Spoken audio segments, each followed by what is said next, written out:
Class Turbellaria के members free living organisms होते हैं, तो ये तो कोई डिजीज कोज करते नहीं। बट जो क्लास ट्रामाटोडा और सेस्टोडा के मेंबर्स हैं ये पैरासिटिक होते हैं, तो ये डिजीज कोज करते हैं।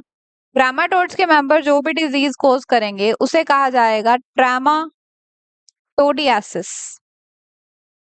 एंड सेस्टोड्स के मेंबर जो डिजीज कोज करेंगे that will be called as cestodiasis. हमें ट्रामाटोडियासिस को डिटेल में पढ़ना है। इसको स्टडी करने के लिए हम एग्जांपल ले रहे हैं schistosoma. Schistosoma it is commonly called as blood fluke. तो कॉमन नेम से हमें ये क्लियर है कि ये ब्लड में रहता होगा, सो इसका हैबिटेट हो जाता है ब्लड ऑफ होस्ट। फिर इसकी डिस्ट्रीब्यूशन की बात करें तो ये ऑल ओवर द वर्ल्ड पाया जाता है, कॉस्मोपॉलिटन डिस्ट्रीब्यूशन का है। फिर देखते हैं इसका structure. So this is blood fluke. अब देखिए ये ऑर्गेनिज्म जो लाइट रेड कलर में शो हो रहा है this is male Schistosoma, and ये जो डार्क रेड कलर में शो हो रहा है दिस इज फीमेल शिस्टोसोमा। तो मेल और फीमेल अलग अलग एग्जिस्ट कर रहे हैं, मतलब कि ये यूनिसेक्सुअल ऑर्गेनिज्म है। मोस्ट ऑफ दी प्लेटीहेल्मिन्थ्स बाइसेक्सुअल होते हैं, हर्माफ्रोडाइट होते हैं, बट ट्रामाटोड्स के जो मेंबर हैं वो यूनिसेक्सुअल होते हैं या फिर डायोशियस होते हैं। एंड इनमें सेक्सुअल डायमॉर्फिज्म देखने को मिलती है, जो मेल है वो छोटा है एंड फीमेल बड़ी है, सो सेक्सुअल डायमॉर्फिज्म है।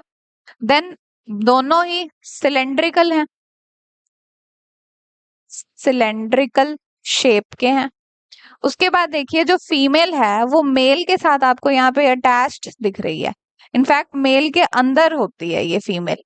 मेल के अंदर जिस कैनाल में ये फीमेल लाई करती है that canal is male gynaecophoral canal. So male gynaecophoral canal के अंदर फीमेल होती है। अब देखिए इनके स्ट्रक्चर के बारे में थोड़ा सा और जानते हैं। दोनों में ही जो माउथ वाली साइड होती है, ये मान लीजिए ये शिस्टोसोमा है, ये इसका एंटीरियर एंड है, ये पोस्टीरियर एंड है। एंटीरियर एंड यानी जहां पर माउथ होगा, यहाँ पर एक सक्कर प्रेजेंट होता है that is called as oral sucker. Sucker को जब हमने ड्रॉ करना है तो उसको कुछ इस तरह से ड्रॉ करना है,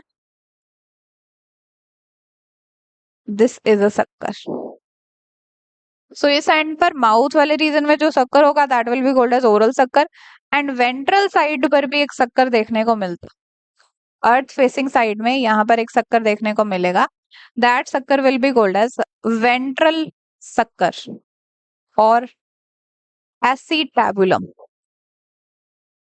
अब इन सक्कर्स का काम क्या है? जब भी ये होस्ट बॉडी में जाएगा तो होस्ट बॉडी में अटैच करने के लिए अपने आप को ये सक्कर्स यूज करेगा, सो एडहेसिव फंक्शन होता है सक्कर्स का। नेक्स्ट हम देखते हैं लाइफ साइकिल ऑफ शिस्टोसोमा।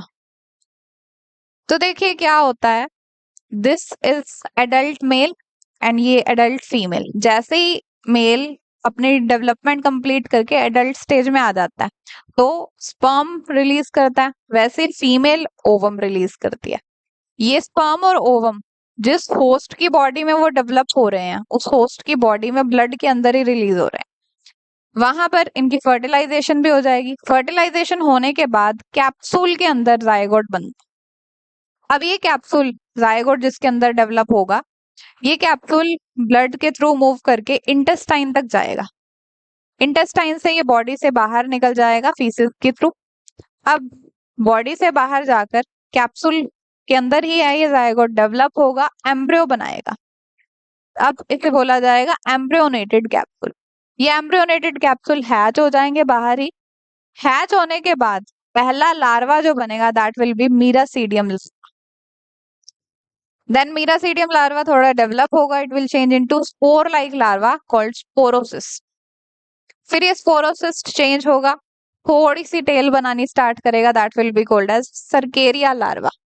इस सर्केरिया लार्वा की जब टेल काफी बड़ी हो जाएगी, फोक लाइक टेल हो जाएगी, तब इसे बोलेंगे फर्कोसर्केरिया लार्वा।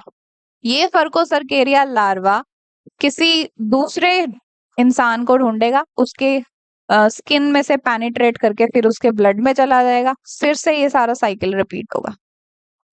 जनरली ऐसा होता है कि जब हम बेयर फुटेड चल रहे होते हैं तो हमारे फुट की स्किन के थ्रू ये पेनिट्रेट कर जाता है, ब्लड में एंटर कर जाता है। तो किसी भी डिजीज की जब हम स्प्रेडिंग को पढ़ रहे होते हैं, that is called as epidemiology, study of spread of disease. तो शिस्टोसोमा का स्प्रेड जनरली फुट के थ्रू होता है। इसके अलावा कई बार अगर कंटामिनेटेड वाटर है और उस वाटर से हम बाथ ले रहे हैं तो तब हमारे जो ओपन ग्लैंड होते हैं, जेनिटल रीजन होते हैं, वहां से भी एंटर कर सकते हैं।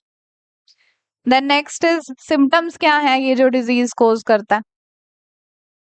सिम्टम्स जनरली फीवर आता है, बॉडी पेन देखने को मिलती है, लीवर एनलार्ज हो जाता है, and mental and sexual growth नहीं हो पाती अच्छे से, एंड सिवियर केसेस में ब्लैडर इंजरीज भी हो जाती हैं।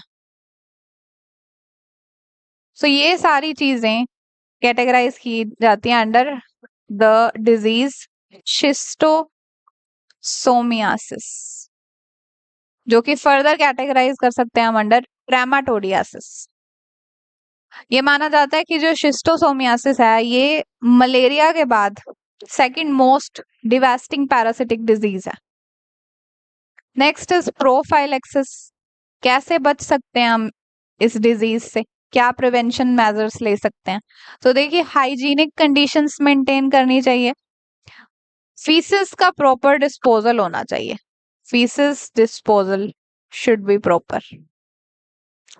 और अगर ये डिजीज हो जाता है तो क्या ट्रीटमेंट लिया जाता है। थेरेपी में जनरली एंटीमनी के कंपाउंड्स यूज किए जाते हैं।